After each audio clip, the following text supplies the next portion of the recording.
les résultats obtenus et tous nos encouragements pour la suite. Je me réjouis de voir qu'au-delà des résultats scolaires, au-delà de l'aspect pédagogique, il y a derrière une conscience sociale, sociétale, qui accompagne les jeunes que vous êtes. Et ça nous réjouit beaucoup. Et c'est pourquoi j'ai dit que vous serez des ambassadeurs. Parce que souvent, les jeunes sont beaucoup plus enclins à beaucoup plus écouter par leurs camarades ou leurs amis. Ces préoccupations sont les nôtres à tous. Nous sommes tous pères de famille. Et nous avons des enfants qui aujourd'hui sont beaucoup plus ou moins scotchés sur ces réseaux sociaux, malgré toute la régulation que nous essayons de faire chacun en ce qui le concerne. C'est une problématique extrêmement difficile. Les réseaux sociaux ont démocratisé la prise de parole, ont démocratisé la circulation de l'information, mais l'ont rendu extrêmement facile à certains qui, peut-être, dans des situations idéales, n'auraient jamais dû avoir droit au chapitre. Mais il est extrêmement difficile de réguler ces réseaux sociaux. À la base, je crois que ce qui se passe dans les réseaux sociaux ne sont que la traduction de nos échecs au niveau social, au niveau de l'éducation. Ça se passe à la base. Un enfant bien éduqué chez lui ne se comporterait pas de certaine manière sur les réseaux sociaux. Les réseaux sociaux ne sont qu'un moyen de vulgarisation de ce qui se cache tous les jours et qui se fait en miniature dans les quartiers et dans les groupes d'amis. Mais un enfant qui a été éduqué pour ne jamais insulter, ne jamais transgresser verbalement, n'ira pas le faire sur les réseaux sociaux. Et ça interpelle à la base. J'ai l'habitude de dire qu'il nous faut indexer les problèmes et souvent ne pas se limiter aux symptômes, mais aller plus en profondeur pour voir les causes.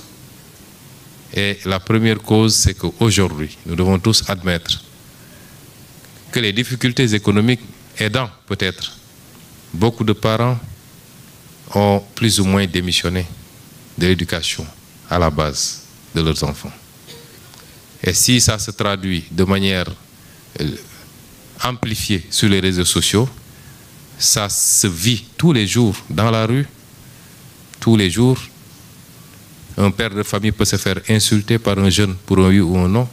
Ce que nous n'avions pas connu nous, ce que nous n'osions pas nous quand on était encore plus jeunes, ça se traduit tous les jours dans le comportement des Sénégalais. Nous avons une responsabilité qui doit nous amener à repenser à la base l'éducation dans les foyers et de monter progressivement. Et l'État, maintenant seulement après, a une responsabilité d'encadrer, de réguler, de communiquer, de sensibiliser, mais de sanctionner avec fermeté quand il le faut. C'est extrêmement important. Nous en avons été victimes, on a voulu nous prêter nous-mêmes d'être les leaders politiques qui encouragent cela. Je crois que dans nos déclarations, depuis 10 ans qu'on est en politique, au risque de fâcher souvent nos militants, nous avons toujours été très clairs, parce que nous n'avons pas été éduqués comme ça. Nous pouvons être très fermes quand il s'agit de se battre, mais vous ne verrez jamais un écart de langage et nous ne pouvons encourager. Et je l'ai dit la dernière fois, aujourd'hui nous sommes au pouvoir, hier on était dans l'opposition. Quelle que soit la proximité que quelqu'un, un militant, un ami peut avoir avec moi-même, avec son Excellence le Président de la République, s'il se comporte d'une certaine manière, je serai le premier à exiger que la loi s'applique dans toute sa rigueur. Et aujourd'hui, nous sommes tous interpellés par rapport à ce phénomène qui peut détruire une société parce qu'il amplifie la haine. Mais ce n'est pas seulement les réseaux sociaux, c'est aussi les médias, il faut le dire. C'est les médias qui peuvent inviter sur leur plateau des gens exclusivement pour dire du mal insulter, calomnier d'autres personnes, en sachant que ça se fera comme ça, au moment de faire l'invitation, parce qu'on est dans la recherche du sensationnel. Ça nous interpelle tous. Et je peux vous assurer que notre gouvernement sera intransigeant sur ces questions. Intransigeant. Oui pour la démocratie, oui pour le débat libre. Il faut que le débat se fasse. Parce que si les gens n'ont pas la possibilité de s'exprimer verbalement, ils le feront autrement. Il faut que les débats se fassent autour de problématiques, qu'on vous réunisse, vous jeunes, autour de problématiques et vous discutez, vous débattez. Que les acteurs politiques se retrouvent pour discuter sur les politiques agricoles, sur les enjeux à venir. Je suis ravi de voir que vous, les jeunes bacheliers, vous nous parlez d'intelligence artificielle. Vous nous parlez des prochaines étapes de l'évolution informatique, le quantique, etc. Mais est-ce que les acteurs politiques aujourd'hui débattent sur ces questions-là? Quand vous voyez le débat politique, c'est passer tout son temps à dire du mal de l'autre. Oui, il faut un débat ouvert, où on débatte utile sur des questions qui nous font avancer. La santé, l'éducation, les infrastructures, nos ressources naturelles, ainsi de suite. C'est ça qui fait avancer une société. Et si les adultes le font, ils pourront entraîner dans leur sillage petit à petit les jeunes également qui s'intéresseront à ces questions. Mais si ce n'est pas le cas, il est extrêmement difficile d'avoir autre chose au niveau de la jeunesse. C'est vous rassurer en tout cas que c'est une solution globale qu'il faut avec de la communication, de la sensibilisation, de l'éducation de base, de la réglementation et de la fermeté dans l'application de cette réglementation. Et ces derniers volets nous concernent, nous, États. Nous allons nous y atteler. Mais avant tout, nous allons continuer à communiquer, à sensibiliser l'ensemble des Sénégalais, mais particulièrement les jeunes que vous êtes. Merci beaucoup. Merci, Monsieur le Premier ministre. Nous en venons maintenant à la dernière question. Mais avant, Monsieur le directeur de l'enseignement moyen secondaire général vient de m'informer que Monsieur Bassirou Sonko, de Dimension, c'est celui qui a réalisé cette tente, ses lumières, bref, champion de l'événementiel, offre la somme de 1 million à Adja Aïda Diop. Nous en venons maintenant à la dernière question de Zeynab. Merci. Merci. J'aimerais demander au nom de tous les jeunes ce que notre Premier ministre attend de nous.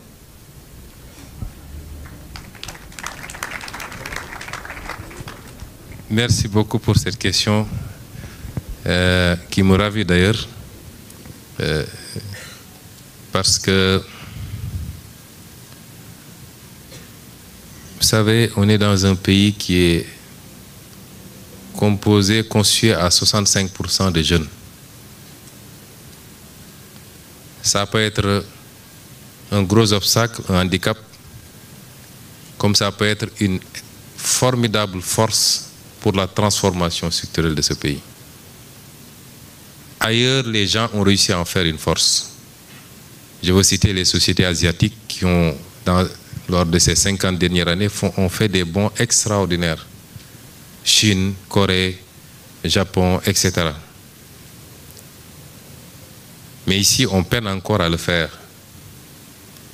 Je voudrais vous dire que ne croyez jamais à toutes ces organisations internationales, tous ces intellectuels, tous ces gens qui vous disent qu'on est trop nombreux, qu'on fait beaucoup d'enfants, qu'on est l'Afrique est le continent, l'un des continents, ou le deuxième en tout cas au moins, je crois, les moins peuplés en termes de densité au kilomètre carré. Nous sommes 1,3 milliard, peut-être sur 30 millions de kilomètres carrés. C'est l'un des continents les moins densément peuplés.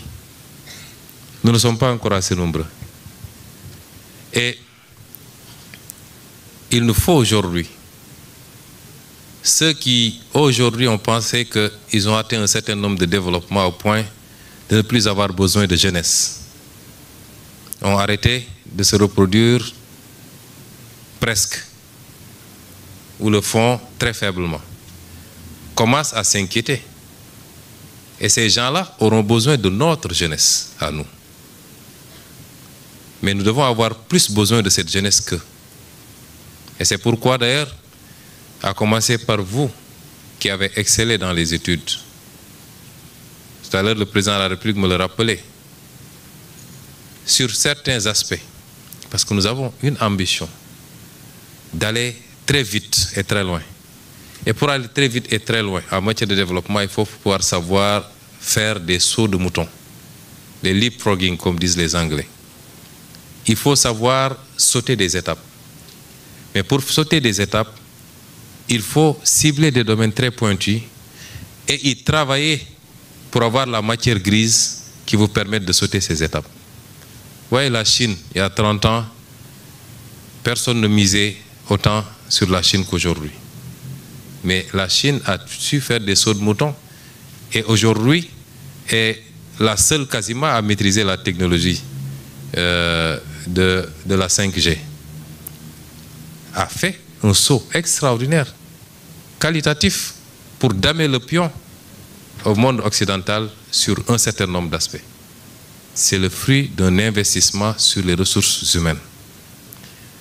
Mais la Chine a su également suivre chacun de ces jeunes qui a pu exceller et qui a pu avoir une bourse. Un suivi méthodique, que vous soyez en Europe, en Amérique, partout où vous êtes suivi et quand vous terminez, elle se donne les moyens de vous faire revenir au bercail pour servir votre pays. Combien de Sénégalais aujourd'hui sont pratiquement les meilleurs? On me dit que l'une des meilleures en intelligence artificielle est une dame, une Sénégalaise qui se trouverait aux États-Unis, qui a été récemment d'ailleurs primée. Nous voulons faire revenir tous ces gens-là. Et si vous partez, comprenez que d'ici quelques années, c'est ici qu'on a besoin de vous au Sénégal. Mais pour revenir à votre question, c'était une parenthèse. C'est cette jeunesse qui doit porter aujourd'hui le programme que nous avons amené. Vous savez, un bon leader ne travaille pas pour sa génération. Nous, notre génération n'a plus rien à gagner. Un bon leader travaille pour les générations à venir. Mais il ne travaille pas pour sa génération. Parce que les fruits d'un travail sérieux pour changer structurellement un État ne se font pas ressentir en 1 an ou en 5 ans ou en 10 ans. On commence à en voir les prémices. Mais c'est les générations à venir. Nous, nos grands-parents, s'ils avaient réussi le pari de l'émancipation, je ne les critique pas, ils ont fait ce qu'ils ont pu. Le pari de l'émancipation et les bons choix de développement, aujourd'hui, nous allions en hériter. Et c'est à nous de le faire pour que nos petits-fils trouvent un autre Sénégal ici. Et quand je dis nous, vous en faites partie. Vous aurez plus de chances d'en bénéficier que nous autres, mais comprenez que vous-même, vous êtes embarqués dans cette aventure qui nécessitera beaucoup d'efforts, beaucoup de sacrifices, beaucoup de dons de soi pour la patrie. Dans les jours à venir, il est évident que nous aurions à vous dire aux Sénégalais exactement où est-ce qu'on en est. Il est bon que les Sénégalais le sachent. On vous le dira. Pendant 3 mois ou plus, nous avons travaillé d'arrache-pied à faire l'état des lieux. Il est bon que chaque Sénégalais et chaque Sénégalaise sache où en est le Sénégal aujourd'hui. Ça doit être un point de départ. Ce sera un exercice de transparence. Mais ça doit être un point de départ. Voilà là où nous en sommes. Voilà là où nous voulons aller. Et voilà le programme qui doit nous y amener. Et ce programme va nécessiter un sacrifice de chaque Sénégalais. Ça suppose qu'on se transcende. Qu'on se dise la vérité. Nous avons tous été, à des degrés divers, plus ou moins mal socialisés sur le plan politique et sur le plan de notre relation à la chose publique. Les générations politiques successives ont réussi à faire croire aux Sénégalais faut développer une forme d'égoïsme, qu'il faut tout attendre de votre État et ne jamais penser à donner de soi pour votre État. Et votre État, c'est vous. Votre État, ce n'est pas le président Bassirou Diomaye Faye. Il ne gagnera rien que vous n'ayez gagné. Il a publié hier son patrimoine. Je suis sûr que certains ici perçoivent plus que lui. Et Dieu sait qu'il ne dort pas la nuit, il ne mange pas le jour, parce qu'il est au service des Sénégalais. Les leaders que nous sommes doivent être les premiers à donner l'exemple. Si vous ne donnez pas l'exemple, vous ne pouvez pas vous faire suivre par un peuple. Si vous vous mettez à détourner l'argent public, le peuple ne peut pas vous suivre. Si vous vendangez les intérêts du Sénégal au profit d'étrangers, les Sénégalais ne peuvent pas vous suivre. Si vous gérez de manière clanique avec votre famille, les Sénégalais ne peuvent pas vous suivre. Mais si vous êtes le premier à donner l'exemple, et ensuite vous développez une vision claire, ce que nous avons commencé à expérimenter quand nous étions déjà dans l'opposition, avec les vacances agricoles patriotiques, avec les opérations de don de sang, avec toutes les activités citoyennes. Et c'est aujourd'hui ce qu'on attend de cette jeunesse qui nous a déjà suffisamment prouvé son attachement au projet que nous portons, ni à la personne de Sonko, ni à la personne de Diomaye Faye ou de Guirassy, mais au projet que nous leur avons présenté. Maintenant que nous y sommes, c'est maintenant seulement qu'il faut commencer ce travail. Après, le processus de changement des mentalités obéit à une méthodologie. Certains vous diront, nous voulons tout de suite être récompensés. Vous l'entendez même quelquefois de ceux qui se sont battus et qui disaient que je n'attends rien, je le fais par conviction et par patriotisme. Vous allez avoir parmi eux des gens qui vous diront pourquoi on ne m'a pas nommé tout de suite, pourquoi on ne me parle pas. D'autres vous diront c'est nous qu'on avait emprisonnés, il faut qu'on ait ñu gëstu, ainsi de suite, ainsi de suite. Nous ne sommes pas dans cette logique de partage. Nous sommes dans une logique, méthodiquement, brique après brique, de construire les conditions de l'émergence et du développement de ce pays.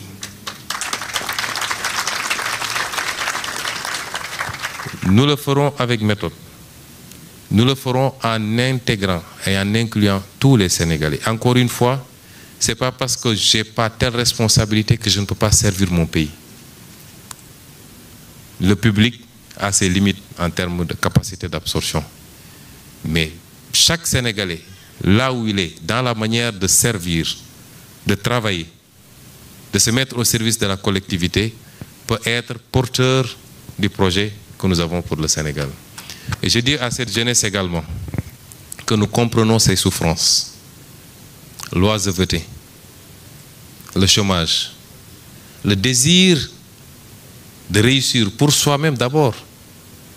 Et ce qu'il y a de fort au Sénégal d'ailleurs, c'est que le Sénégalais ne désire pas réussir pour soi-même d'abord. Il désire réussir pour ses parents d'abord. Et ensuite seulement pour lui. Et nous comprenons ses soucis et ses préoccupations. Nous nous sentons redevables de cette jeunesse.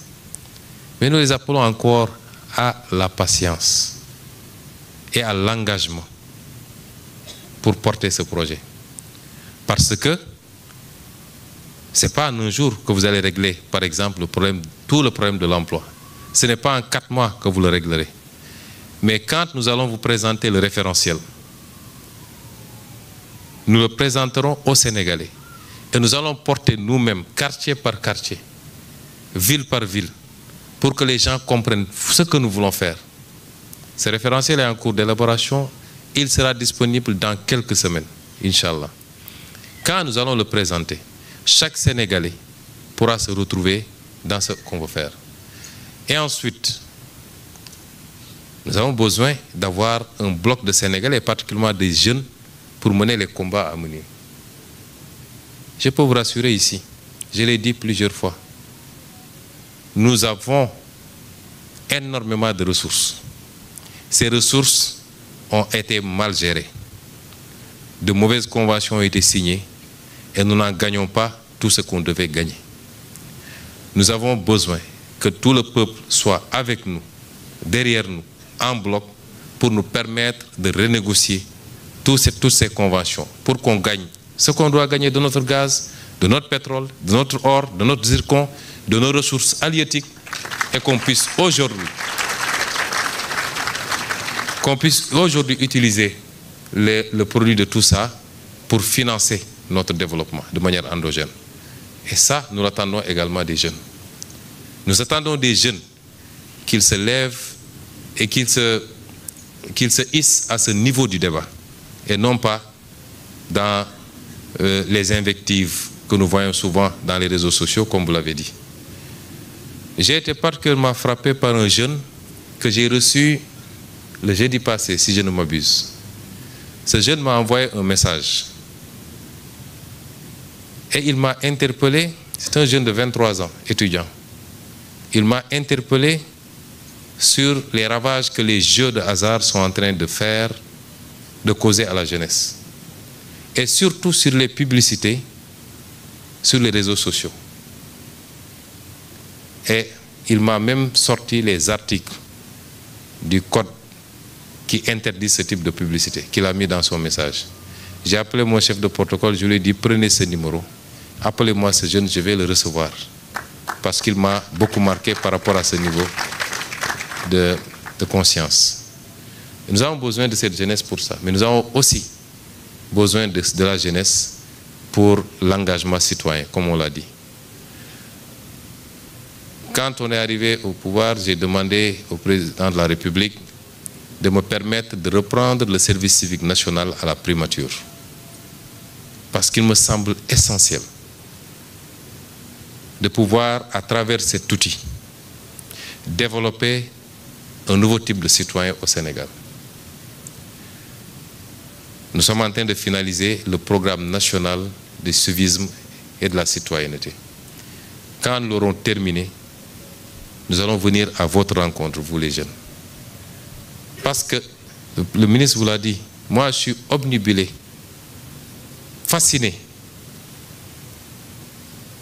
Tous les jours, quand je me lève, ma première préoccupation, en étant membre de ce gouvernement, en étant chef du gouvernement, c'est deux choses. J'ai deux préoccupations. La mobilisation de la jeunesse autour du développement de leur pays, premièrement, et deuxièmement, la réussite du défi de la mobilisation de toutes nos ressources pour construire nous-mêmes notre développement de manière endogène et cesser d'être dépendant de fonds étrangers avec des conditions qui ne nous conviennent pas. C'est les deux grands défis qui m'obsèdent moi. Et c'est vous dire donc que nous aurons beaucoup à faire avec vous. Nous allons beaucoup vous solliciter. Nous allons beaucoup vous impliquer. Nous attendons de vous l'écoute qu'il faut.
Je vais conclure, rassurez-vous, sur simplement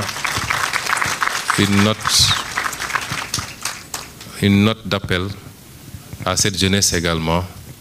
Moi, bu leen xeeb dara ci wàllu liggéey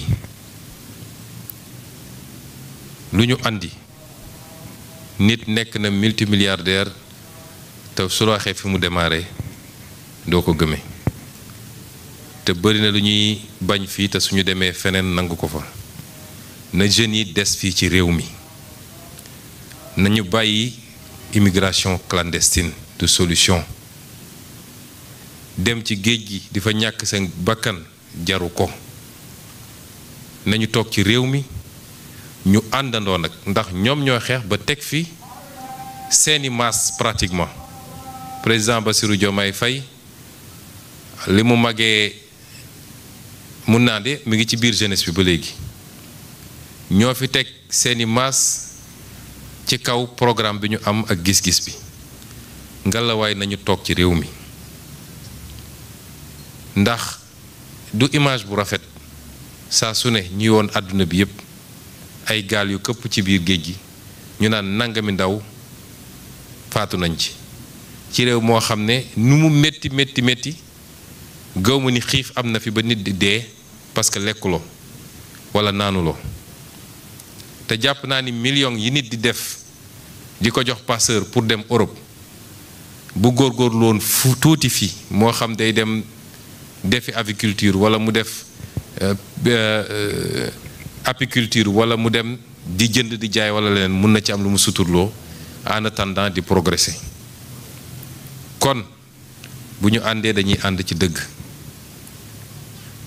jël gaal naan maa ngi dem Europe wala jël désert bi du solution wu kenn boo yeggeek boo yeggul it nañu am fierté toog suñu réew liggéey réew mi defar ko Chine métti woon na naam am na ay chinois yi doon émigré waaye lu ëpp ci chinois yi dañoo toog liggéey biir Chine Europe métti woon na ba nit soo lekkee soo añee doo reer loolu defe naa amagu fi waaye européens yi dañoo toog liggéey seen réew kon ñu nit dañu toog ci réew mi te xam ni bu dee njiit yu jub am na fi bu dee njiit yu bëgg réew mi am na fi bu dee njiit yu am gis-gis am na fi bu dee njiit yu bëgg a xeex ngir delloo si alalu réew mi ci réew mi am na fi te lépp nag ndaw ñee tax ñu koy def kon nañu toog ci réew mi c'est un appel bu ma bëggoon lancer ci lay tëjee ñu ànd defar réew mi moo ëpp sutura ci ñoom moo ëpp mucc ci moom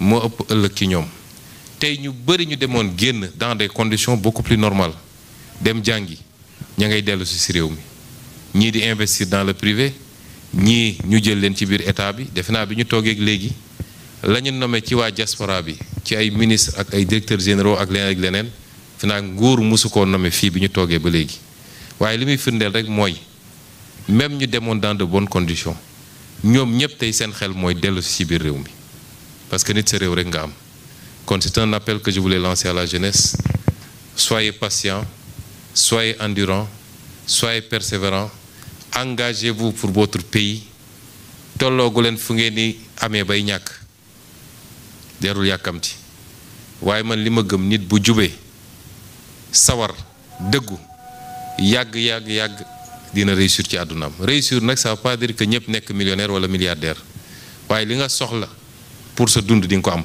ba mu mat incha allah kon ñu ngi leen di gërëm leen sant asalaamaaleykum. Merci beaucoup, Monsieur le Premier ministre. Je rappelle que Monsieur le Premier ministre offre un cocktail dînatoire. Invité yëpp.